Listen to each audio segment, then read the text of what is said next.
Subscribe பட்டனை அமுக்குங்க, bell பட்டனை அமுக்குங்க. வாழ்க வளமுடன். இப்படிக்கு பாட்டி வைக்கிறோம். வணக்கம்ப்பா, உங்கள் பாட்டி பேசுகிறேன். இப்போ நான் இந்த பீசிங்கை பற்றி நிறையா பேர் கேட்குறாங்கப்பா. பீசிங் எப்படி வருது, ஏன் வருது, என்ன செய்யலாம்னு கேட்குறாங்க. பீசிங் வந்து ஒரு ப்ராப்ளமே கிடையாது. பீசிங்கே வராமல் பார்த்துக்கலாம்ப்பா. இது நம்ம கையில் தான் இருக்குது. ஈஸிங்கன்னா என்னது, நுரையீரலில் போய் டஸ்ட்டு குப்பையெல்லாம் அடைஞ்சிக்கிறது தான். குப்பையெல்லாம் இந்த காட்டில் வர தூசி ஊசியெல்லாம் அடைஞ்சிக்கிறது தான். அது சளியாக மாதிரி வெளியே வர முடியாமல் அப்படியே மூச்சு வாங்கி மூச்சு திணறி அது கஷ்டப்படுறோம். இதுக்கு நம்ம என்ன செய்யணும், வந்து அந்த நுரையீரலில் பிரச்சனை ஏற்பட்டுச்சுனாலேயும் தும்மல் வரலாம். தும்பி அந்த சளியெல்லாம் அந்த குப்பையெல்லாம் அந்த டஸ்ட்டெல்லாம் வெளியேற்றுறதுக்காக வந்து தும்மல் வரும். தும்மல் வந்தால் தும்மல் 4 பேர் இருக்காங்கன்னு நம்மளாம் அடக்கக்கூடாது. தும்மிடணும், நல்லா சங்கு நல்லா தும்மிடணும். தும்மின பிறகு அப்புறம் அந்த தனியாக வரியும், வீட்டில் தனியாக வந்து நம்ம கவலைப்படக்கூடாது. நான் தான் யூடியூப்பில் சொல்லி கேட்கல, இப்படி நீராகி பிடிக்கணும், பட்டு போடணும், இந்த மாதிரிலாம் செஞ்சாலும் அது சரியாக போயிடும். அப்பவும் கொஞ்சம் இருக்கிற சளி இருமலாக வரும். கெட்டிப்பட்டு இருமலாக வரும். இருக்கும்போது நம்ம வந்து அதுக்கு விரும்பி அந்த சளி வெளியாகிறதுக்கு நம்ம வந்து உடம்புக்கு வந்து நம்ம ஒத்துழைக்கணும். அதை விட்டு போட்டு சிறப்பு வாங்கி குடித்தேன், அதை வாங்கி குடித்தேன், இதை வாங்கி குடித்தா அப்போதைக்கு அது கட்டுப்பட்டுட்டு திருப்பி அது உள்ளே இருந்துகிட்டே வேலை பார்க்கும். அதனால என்ன செய்யணும், நம்ம வீட்டில் இருக்கிறத வச்சு வைத்தியம் பார்த்துக்கிட்டு அதுக்கு தான் நான் சளி இருமல் பொருள் போட்டிருக்கேன். சுக்கு, மிளகு, திப்பிலி, சிக்கன் 4ஐயும் ஒரே அளவு எடுத்து வறுத்து பொடி பண்ணி தேனில் காலையிலையும் சாயந்தரமும் 3 நேரம் வறுத்து 3 நேரமும் தேனில் பெரியவங்க 1 ஸ்பூனு, சின்ன பசங்களுக்கு 1/2 ஸ்பூன் போட்டு தேன் கலந்து நக்கி காலையில் சாயந்தரம் சாப்பிட்டு சுடுதண்ணி குடிச்சிட்டோம்னா உள்ள சளியெல்லாம் கலக்குன்னு நுரையீரலில் தான் அந்த சளியே பிரச்சனை பண்ணுறது. அந்த சளியெல்லாம் கொஞ்சமாக கலக்கு உடம்பு சேர்த்துருக்க நுரையீரல் சேர்த்துருக்க சளியெல்லாம் வெளியே வந்துடும்.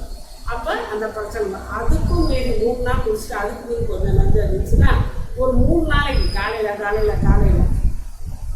இப்போ தேங்காய் பால் எடுத்து அதில் கொஞ்சம் சளி இருமல் பொடியை கொஞ்சம் போட்டு பனங்கற்கண்டு போட்டு குடிச்சிங்கன்னா சளி இந்த இடமே தெரியாது. சளினால ஒரு காய்ச்சல் வராது. 2வது இந்த சளி கட்டுறதே இந்த மாட்டுப்பால் குடிக்கிறது. அப்போ நான் மாட்டுப்பாலை குடிக்காதீங்கிறது எல்லாத்துக்கும் நான் சொல்லுவேன். மாட்டுப்பால் நம்மளுக்கு கிடையாது. அது வந்து மனுஷன் குடிக்கிறதுனால தான் அவங்களுக்கு அலர்ஜி ஆகி சளி உண்டாகும். அது குழந்தைகளுக்குலாம் சளி பிடிச்சவங்களுக்குலாம் பாலே கொடுக்கவே கூடாதுப்பா. அப்படி பால் கொடுக்காம இருந்தீங்கன்னா அந்த சளி கட்டாது. அந்த ஓவராக சளி இருந்து நம்ம இது அந்தந்த நேரத்துக்கு நம்ம அவசரத்துக்கு ஆஸ்பத்திரியில் மாற்றி அப்படியே சளி நுரையில் தங்கி கொடுத்துட்டேன். அப்புறம் அது வெளியேற முடியாமல் அந்த நுரையீரலும் நம்ம மூச்சு காற்று எடுக்க விடாமல் கஷ்டப்பட்டு மூச்சு வாங்குறதப்பா இழப்பு வீசிங்கிறது. இந்த தூரத்துக்குலாம் நம்ம விடக்கூடாது. அதுக்குமே அப்படி வீசிங் வந்துருச்சு, இழப்பு வந்துருச்சுன்னா நீங்கள் இந்த பொடியெல்லாம் நான் சொன்ன மெத்தெல்லாம் சரி பண்ணிட்டு தமிழ் நெல்லுத்தவள் இருக்கு இல்லையா, அதை வறுத்து ஒரு துணியில் போட்டு ஒத்தரம் கொடுக்கணும். நெஞ்சு முதுகெல்லாம் ஒத்தரம் கொடுக்கணும். அப்படி இல்லையா உங்களுக்கு நெல்லுத்தவள் கிடைக்கலையா, இந்த பழைய துணிகள் இருக்குல்ல அதை கூட நல்லா சூடு பண்ணி வடச்சட்டில் போட்டு நல்லா வறுத்து சூடு பண்ணி அதை எடுத்துகிட்டே ஒத்தனம் வச்சுக்கணும். அப்படி இல்லையா அந்த சுடுதண்ணி பை இருக்குல்ல, சுடுதண்ணி அதை ஊற்றி ஒரு மாதிரி பைக்கு கொடுத்து அதை வாங்கி அதை நல்லா சுடுதண்ணி போட்டு வச்சிங்கன்னா அந்த சளியெல்லாம் இலக்கம் ஊற்றி வரும். பூண்டு நல்லா சேர்க்கணும். இந்த சளியெல்லாம் வெளியேற்றுறது நோய் எதிர்ப்பு சக்தியாக வேண்டி பூண்டு, இஞ்சி இந்த மாதிரியெல்லாம் நம்ம சேர்த்துட்டு வந்தோம்னா நோய் எதிர்ப்பு சக்தி அது நம்ம அந்த சளி கூட அந்த டஸ்ட்டு கூட போராடி அதை வெளியேற்றிடும். நம்ம நல்லா திடமாக வேற சாப்பிடணும். எப்போதுமே சாப்பிட்றது சத்துள்ள சாப்பாடு தான், நல்ல உணவுகளை சாப்பிட்டோம்னா நோய் எதிர்ப்பு சக்தி உடம்புல இருக்கும். அந்த சளியை எடுத்து போராடி சளியெல்லாம் வெளியேற்றிடும். அது எல்லாருக்கும் சளி பிடிக்கிறதுக்கு சகஜம் தான். ஏதாவது தூசி போயிடுச்சுன்னா அது வெளியே வர்றதுக்காக சளி பிடிக்கும். அதை நம்ம அப்படியே வளர விடுறது தான் இந்த மாதிரி வீசிங் வர்றது, இறப்பு வர்றது. அதை வாயிலெல்லாம் போட்டு வச்சுட்டு கீழே வச்சு புசுன்னு அடிப்பாங்க.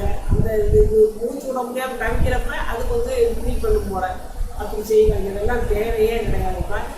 ஆரம்பத்துலேருந்து சளி பிடிச்சிருச்சா சுடுதண்ணி குடிங்க, கஷாயமெல்லாம் போட்டிருக்கேன், துளசி, இந்த வெத்தலை இதுகளெல்லாம் போட்டு மிளகு ரொம்ப நல்லதுப்பா சளிக்கு. மிளகு இதெல்லாம் போட்டு ஒரு மிளகு கஷாயம் வச்சு குடிக்க. இப்படியெல்லாம் இருந்தீங்கன்னா உங்களுக்கு சளியை சுத்தமாக ஆரம்பத்துலேயே நீங்கள் சளி பண்ணிட்டீங்கன்னா உங்களுக்கு வீசிங் வரைக்கும் போகாதுப்பா. இதெல்லாம் இப்படி தான் செஞ்சு கோளாறு வந்து நீங்கள் ஈஸி இனிமேல் மழை காலம் ஆடி மாதத்துக்கு பிறகு மழை காலம் வரும். சூழ்நிலையெல்லாம் மாற மாற மாற சளி பிடிக்க தான் செய்யும். காட்டில் வயல் கிருமியெல்லாம் பரவும் செய்யும். அதனால் நம்ம அந்த நேரத்தில் நம்ம என்ன செய்யணும், இனிமேல் நீங்கள் மிளகு போட்டே மிளகு ஜாஸ்தி சேர்த்துக்கோங்க. ரசம் வச்சு குடிங்க, மிளகு கஷாயம் வச்சு குடிங்க. சூப்புகள் என்ன சூப்னாலும் நான்வெஜ் சூப் குடிக்கலாம், காய்கறி சூப் குடிக்கலாம். நல்லா மிளகு சீரகத்தையெல்லாம் போட்டு பூண்டு இஞ்சியெல்லாம் போட்டு சூப் அடிக்கடி குடிங்க.